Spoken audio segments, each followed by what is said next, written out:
कार्लाइस कहता है कि उसने सुना है कि लोग प्रीवोस्ट में बोलते नहीं और वो चाहता है कि आशा उसकी बात सुने। काउंटेस परवेज पूछती है क्या बस यही कहना है, और वो कहता है कि पिछले 3 महीने में उन्होंने प्रॉपरली बात तक नहीं की है और ये हमें मौका भी नहीं मिला। हम मैरिड है, वो याद दिलाता है। काउंटेस परवेज कहती है कि वो भी ये चाहती है, इसीलिए मैंने सोचा है कि कैसल में पर्सनली घूमकर आपको दिखाया जाए। कैसल में घूमते हुए वो सेकेंड फ्लोर के वर्क के बारे में बात करते हैं। पार्लेस कहता है कि मैनेजमेंट और बेटर हो सकता था। काउंटेस परवेज कहती है कि वो ऑफेंड नहीं करना चाहती और कैसल काफ़ी क्लीन था, लेकिन अब स्पाइडर वेव्स देखिए। वो एक्सप्लेन करती है कि वार की वजह से लोग कैसल को मेंटेन नहीं कर पाए और सर्वाइव करने के लिए जो कुछ भी था या तो बेच दिया गया या फायरवुड के लिए यूज किया। कार्लाइस हैरान होता है और पूछता है फायरवुड। काउंटेस बताती है कि लोअर पीपल ने सारे पहाड़ों के पेड़ जला दिए और ड्रेसिंग टेबल्स और ग्रैंडफादर क्लॉक्स भी फायरवुड में यूज हुए। कार्लाइस केयरफुली सुनता है और पूछता है कि क्या लॉरा के ट्रूप्स 20 टाइम्स ज्यादा थे। आशा रिप्लाई करती है कि लगभग 50 टाइम्स ज्यादा थे।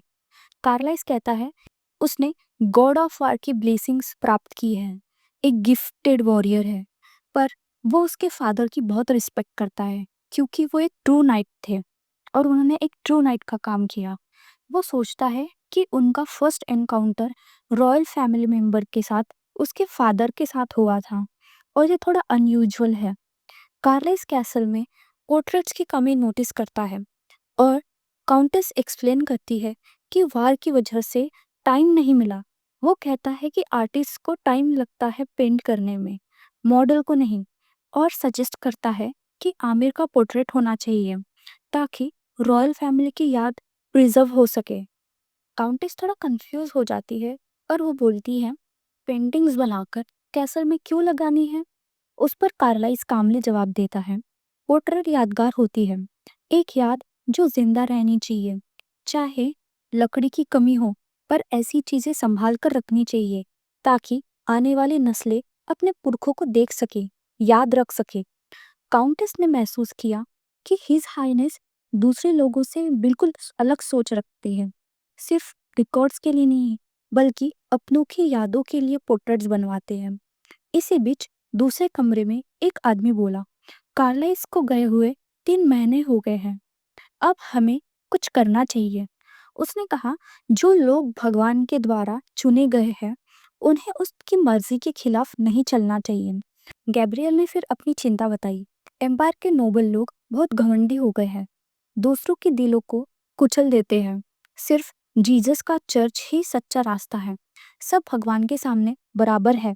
एक सच्चा और न्याय करने वाला एम्पायर बनाना जरूरी है। कुछ दिनों बाद एक लड़की काउंट के पास आई और पूछा आप थक गई क्या, सब कुछ ठीक है। काउंट हैरान हुई वो यहाँ क्यों आई है। तभी उसने देखा घर का सबसे बड़ा बेटा उसे पागल कह रहा था। तुमने ऐसा जगह चुना, तुम तो बिल्कुल पागल हो। डायलर डूपर जो दूसरा बेटा था उसने भी कटाक्ष किया, तुम इतनी जहरीली हो कि कोई तुम्हें पसंद नहीं करेगा।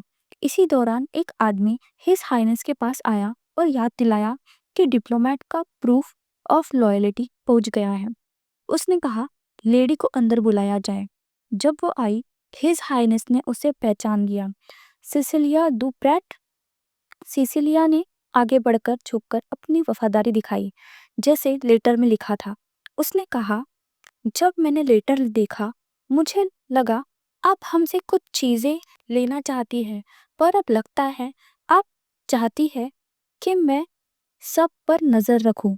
उसने माफी मांगी और पूछा मैं किस तरह से मदद कर सकती हूँ। हिज हाइनेस ने पूछा तुम्हें दो प्राइड ट्रेड के बारे में कितना पता है। सिलसिया बोलती है वो एम्पायर का सबसे बड़ा ट्रेनिंग सेंटर है और सबसे तेज तरीके से न्यूज़ और लोगों के बीच कम्युनिकेशन करने की जगह भी। हिज हाइनेस ने कहा कि उसने सिर्फ नाम सुना था, लेकिन वो डवटेल से वाकिफ था जहां ट्रेन मैसेंजर्स तैयार किए जाते हैं। सिसिलिया ने कहा मैं डवटेल की सर्विस आपके कब्जे में दे सकती हूँ। हिज हाइनेस ने एक पल के लिए शॉक हो गई। तुम क्या कर सकते हो? पर फिर बोला, अगर ऐसा है तो तुम सच में काम की हो। सिसिलिया ने समझाया कि जब वो प्रोविंस में है तब कैपिटल की खबरों से कनेक्टेड रहना मुश्किल होता है। उसने इसका हल भी दिया, जिसे हिज हाइनेस बहुत खुश हो गई। उसने फिर एक नई अफवाह के बारे में बताया जो कैपिटल में फैल रही थी। लोग प्रिंस मैथ्यूज की तुलना हिज हाइनेस से कर रहे थे, कार्लाइस से कर रहे थे। काफी लोग कह रहे थे कि प्रिंस मैथ्यूज में एम्पायर को ऊंची शिखर तक ले जाने की क्षमता है। हिज हाइनेस ने सोचा, लोग उससे मुझसे बेटर क्यों समझते हैं? तब सिलसिलिया ने बताया, हमारे इंटेलिजेंस के हिसाब से ये अफवाह एक प्रीस्ट इला नाम की है, वो फैला रही है। इला को रिसेंटली कोर्ट ऑफिशियल के रूप में रिकमेंड किया गया है और वो डेप्यूटी गैब्रियल नॉक्स के साथ मिलकर अपनी पावर का गलत इस्तेमाल कर रहा है। हिज हाइनेस गुस्से में आ गया। इला फिर से? पर फिर सिसिलियन का शुक्रिया अदा किया। तुमने मुझे सही वक्त पर बताया। सिसिलिया बोली, मैं कभी आपका साथ नहीं छोड़ूंगी। मैं ये साबित करना चाहती हूँ कि मैं आपकी ताकत के लायक हूँ। उसकी बातें सुनकर हिज हाइनेस थोड़ा शांत हुआ। उसने मुस्कुराकर कहा, अच्छा, तुम्हें दूसरी फ्लोर पर एक कमरा दिया जाएगा। काउंटेस परवेज, जो ये कैसल के मालिक है, वो बाद में तुमसे मिलेंगी। सिसिलिया काफी उत्सुक थी काउंटेस परवेज से मिलने के लिए। उसने सोचा कि शुरुआत से ही सब कुछ सीधा और क्लियर रखना चाहिए। थोड़ी देर बाद काउंटेस परवेज रूम में आई और पूछा, क्या मुझे बुलाया गया था योर हाइनेस? हिज हाइनेस ने हल्का सा स्माइल करते हुए कहा, मैं माफी चाहता हूँ, आपके काम में थोड़ा रुकावट डाल दिया। मैं आपको किसी खास व्यक्ति से मिलवाना चाहता हूँ। यह सिलसिला ड्यूक डू प्राट की बेटी। काउंटेस परवेज थोड़ा हैरान हो गई। उसे उम्मीद नहीं थी कि इतनी यंग नोबल वुमन से मुलाकात होगी। उसने कहा, आपका सफर काफी कठिन रहा होगा, इतनी दूर आना आसान नहीं। सिलसिलिया ने नरमी से जवाब दिया, हाँ, पर मैं यहाँ आने के लिए पूरी तरह तैयार थी और सफर के दौरान मेरी मेड्स को थोड़ा असुविधा हुई, पर कोई बात नहीं। फिर हिज हाइनेस ने सिसिलिया की तरफ देखते हुए कहा, मैं जानता हूँ तुम्हारा रूम फर्स्ट फ्लोर पर है। मुझे उम्मीद है तुम्हें कोई दिक्कत नहीं होगी वहां रहने में, क्योंकि वही फ्लोर मैं भी यूज करता हूँ। काउंटेस परवेज ने तुरंत कहा, यह तो बिल्कुल स्वाभाविक है योर हाइनेस, आपको ही फैसला करना है कि किसको कहाँ रहना चाहिए। पर मुझे लगता है फर्स्ट फ्लोर उनके लिए ज्यादा उचित नहीं होगा। हिज हाइनेस ने कहा, तो फिर कुछ फर्नीचर मंगवा लो और अपनी मेड से कहो कि सिसिलिया के कमरे को थोड़ा अच्छे से सजा दे। काउंटेस परवेज ने तुरंत समझ लिया कि उसका मतलब था, वो चाहता था कि सिसिलिया को यहाँ आराम मिले और उसने हाँ में सिर हिला दिया। फिर कहा, अगर अनुमति मिले तो मैं अब निकलूं, मुझे थोड़ा काम निपटाना है। पर हिज हाइनेस ने उसे रोका और कहा, नहीं, चलिए आज हम डिनर साथ में करते हैं। काउंटेस ने थोड़ा रुककर मुस्कुराया, जैसा आप चाहिए योर हाइनेस। सिसिलिया ये सब देख रही थी। उसने महसूस किया कि काउंटेस परवेज, जो उसकी कॉन्ट्रैक्ट वाइफ थी, उसे एक खतरा नहीं समझ रही थी। पर सिसिलिया जानती थी कि अगर उसे सच में क्वीन बनना है तो उसे अपनी अहमियत साबित करनी पड़ेगी, ताकि जब हिज हाइनेस को क्राउन मिले तो वो उसके साथ थ्रोन पर हो। इसी बीच गेल्स के अंदर गुस्सा उबल रहा था। उसे लगा कि काउंट परवेज दिन ब दिन ज्यादा पावरफुल हो रही है और क्वीन बनने के लिए और करीब है, और सिसिलिया का यहाँ इस वक्त आना उसके लिए और मुसीबत बन गया था। लेकिन वो जानता था कि अभी तक आशा और कार्लाइस के बीच कुछ नहीं हुआ था, और सिसिलिया खुद एक एम्बिशियस औरत थी। डील्स के लिए एक एम्प्रेस काम, कंपोस्ट और हम्बल होनी चाहिए थी, और वो कभी नहीं चाहता था कि सिसिलिया जैसे किसी के हाथ में वो कुर्सी जाए। उसने फैसला कर लिया, कुछ करना ही पड़ेगा। तो गिल्स भाई साहब एक अहम किरदार निभाने वाले हैं हमारे मेल लीड और फीमेल लीड को साथ में लाने के लिए। कुछ दिन बाद उसने डोरथी को बुलाने का प्लान बनाया। डोरथी को अपने फादर का एक लेटर मिला जिसमें लिखा था कि उसे प्रीवोस्ट आना है। उसके पास कोई ऑप्शन नहीं था, लेकिन दिल में वो कॉन्फ्लिक्टेड थी। उसे वापस उस इंसान के पास जाना था जिसे वो बचपन से फादर कहती थी। गिल्स रैप हेट, एक ऐसा आदमी जिसे लोग सेंचुरी का जीनियस कहते थे। वो एकेडमी में सबसे बड़ा अथॉरिटी था और उसी की वजह से डोरथी छोटी उम्र में ही पढ़ाई लिखाई सीख गई थी। रास्ते में उसके जहन में बचपन की यादें उभर आई जब उसके फादर कहते थे, तुम बहुत ज्यादा बोलती हो। अगर कोई लेडी ऐसे अपने आप को दिखाएगी तो उसे कोई प्यार नहीं करेगा। हर बार ये सुनकर डोरथी के अंदर से कुछ टूट जाता था, पर वो कभी जवाब नहीं देती थी। उसके फादर हर वक्त किसी स्कॉलर का कोट बोलकर उसे नीचा दिखाते, जैसे वो हमेशा गलत हो। डोरथी चुप रहती, बस सिर हिलाकर हाँ कह देती। वो एक ओबीडियंट बेटी थी, चाहे दिल में कितना ही दर्द क्यों ना हो। डोरथी अपना सूटकेस लेकर आगे बढ़ रही थी। उसके पापा ने उसे हिज रॉयल हाइनेस से मिलवाया और कहा कि ये मेरी बेटी डोरथी है, ये आपकी मदद के लिए आई है। डोरथी ने नमस्ते किया तो हिज हाइनेस ने मुस्कुराते हुए कहा, बहुत टाइम हो गया तुम्हें बुलाए हुए, मुझे तुम्हारे नॉलेज और स्किल्स देखने का इंतजार था।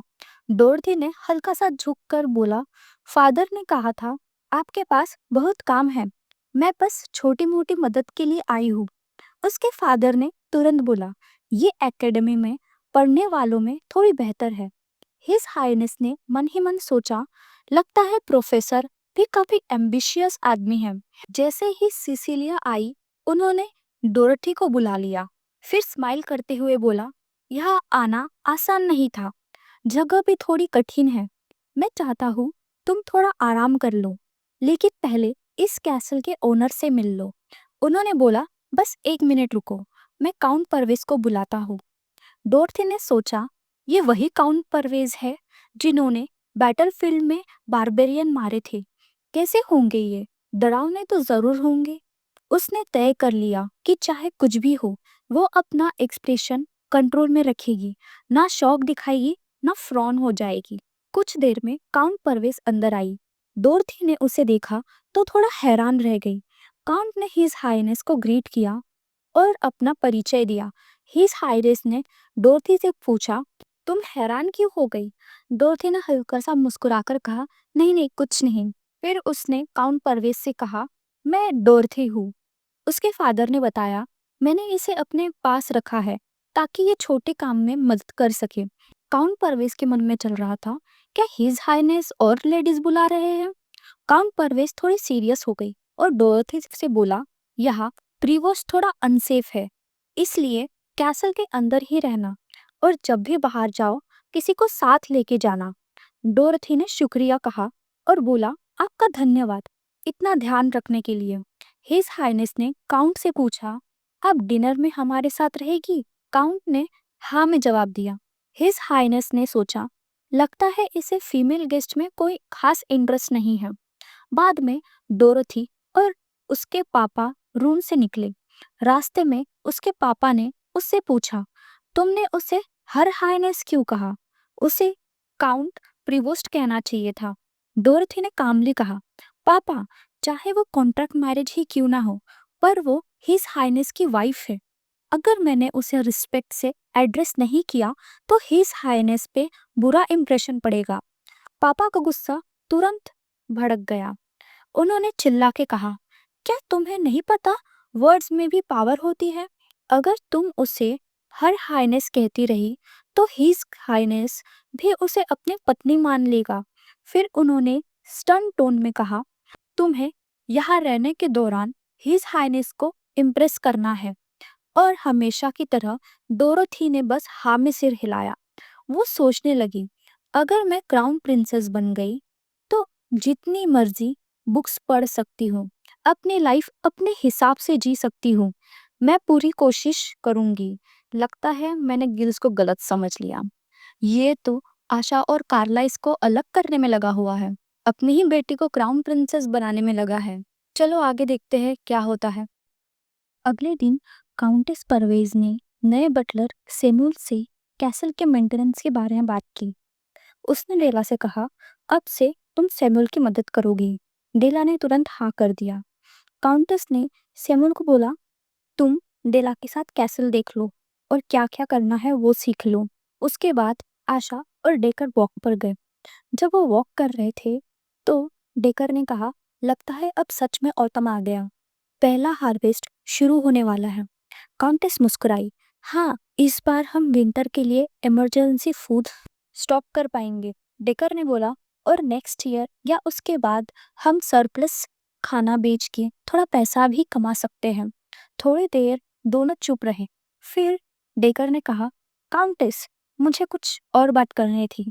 काउंटेस ने पूछा, कौन सी बात? डेकर बोला, वो दो औरतें जो रिसेंटली कैसल में आई हैं। काउंटेस ने तुरंत कहा, सिसिलिया और डोरथी? डेकर ने हाँ में सिर हिलाया, हाँ वही। ये लोग यहाँ आई क्यों है? काउंटेस ने शांत टोन में कहा, वो कहती है कि हिज हाइनेस कार्लाइस की मदद करने आई है, पर मुझे लगता है दोनों बस क्राउन प्रिंसेस के पोजीशन के लिए कम्पीट कर रही है। डेकर ने थोड़ा सोचकर पूछा, क्या वो हिज हाइनेस की लवर्स है? काउंटेस ने थोड़ा मुस्कुराते हुए बोला, कुछ उसी तरह का समझो। डेकर ने सिर स्क्रैच करते हुए बोला, लेकिन काउंटेस, सर्वेंट्स के पास भी आंखें होती है। अगर हिज हाइनेस की कोई लवर होती तो उन्हें जरूर पता होता। फिर थोड़ा सीरियस होके बोला, आपने खुद कहा था कि आपको फर्क नहीं पड़ता हिज हाइनेस कैसल में क्या करते हैं। काउंटेस ने हाथ उसे कंधे पर रखा और कामली बोली, प्रीवोस्ट अभी तक सेफ है तो सिर्फ हमारे कॉन्ट्रैक्ट की वजह से, इसलिए हमें अपना प्रॉमिस निभाना चाहिए। डेकर ने धीरे से कहा, सबको पता है कि हिज हाइनेस कार्लाइस को औरतें पसंद है। मुझे तो पहले से अंदाजा था कि एक दिन कोई ना कोई फीमेल गेस्ट जरूर आएगी। फिर हल्का सा हंस के बोला, काउंटेस आपको भी खुशी ढूंढनी चाहिए। डिवोर्स के बाद आप क्या करेंगी? काउंटेस ने मुस्कुराते हुए बोला, मेरे लिए चिंता मत करो डेकर, वैसे भी तुम तो अब 28 के हो गए हो और अब तक किसी लड़की का हाथ तक नहीं पकड़ा तुमने। तुम्हें ही गुड लक की जरूरत है। दोनों हंस पड़े और वॉक करते रहे, लेकिन उन्हें पता नहीं था कि कोई उन्हें छुपकर देख रहा था। वो आदमी और कोई नहीं बल्कि हिज हाइनेस कार्लाइस खुद था। वो अंदर से अजीब फील कर रहा था। उसे लगता है मैं बस एक प्लेबॉय हूँ और मैंने खुद ही ऐसा इमेज बनाया था, तो मुझे इतना बुरा क्यों लग रहा है? वो खुद से लड़ रहा था, मैं तो बस अपना कॉन्ट्रैक्ट निभा रहा हूँ, तो ये गिल्ट कैसा? क्या इसलिए क्योंकि वो मुझे समझने लगी है या मुझे जज कर रही है?